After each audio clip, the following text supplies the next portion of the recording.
Well, I don't know how many of you know about this movie inspiration, how it really Charlie Chaplin thought of making this movie.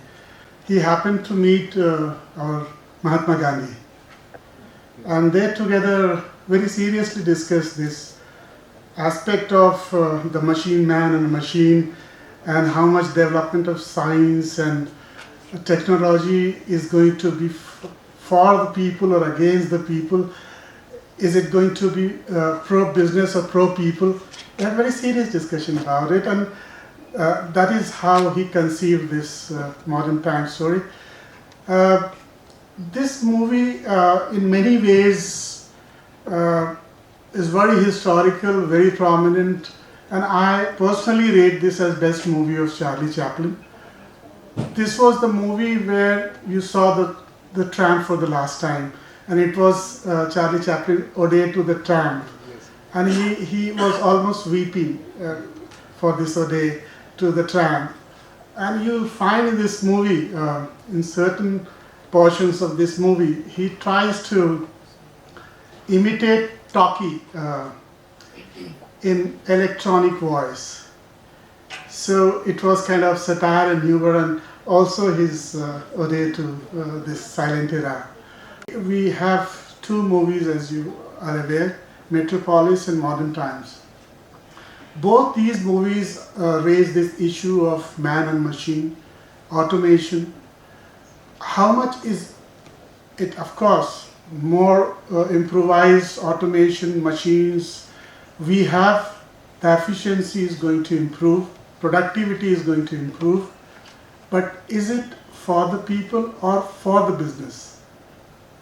Or are we these movies are more, and these issues perhaps worldwide are more relevant today than they were then.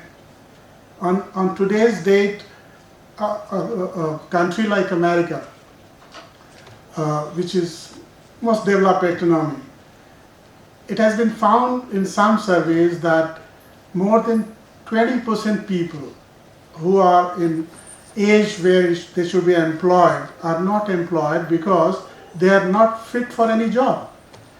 So always have been ill planned.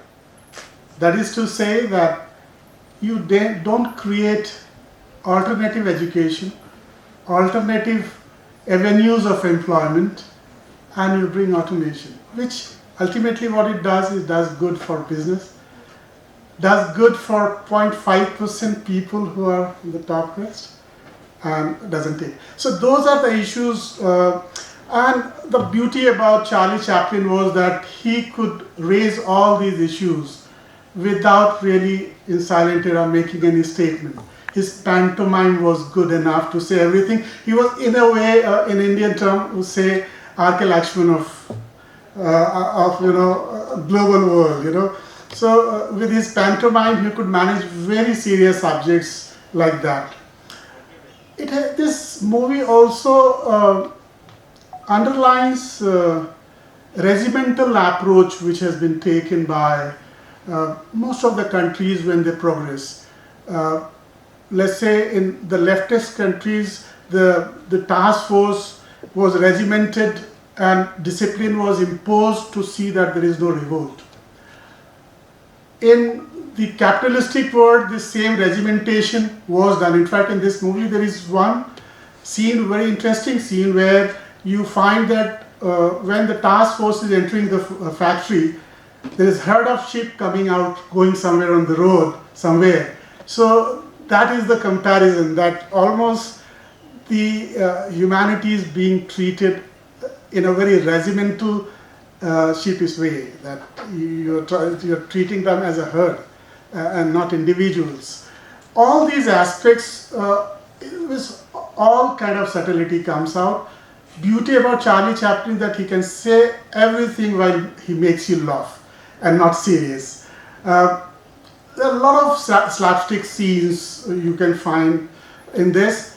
And the best part in this is that you are really searching for a hut, and that search for the hut is equally valid for middle class, the poor class, everybody. And in this movie, really, there are certain scenes where Charlie Chaplin with his lover search of a house where they could stay and love, and ultimately they end up in a very broken cottage where their swimming pool is some kind of a mud water.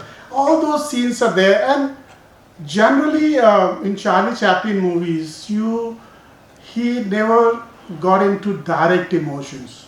He always created satire and humor even in romantic scenes. But in this movie, maybe because he was bidding ode to the silent era, to the tramp, he was venting his heart out, and he looks a bit direct, emotional, and those direct emotional scenes are also there in this movie. Enjoy. I think this is a movie which anybody of any age group at any time can enjoy. Thank you.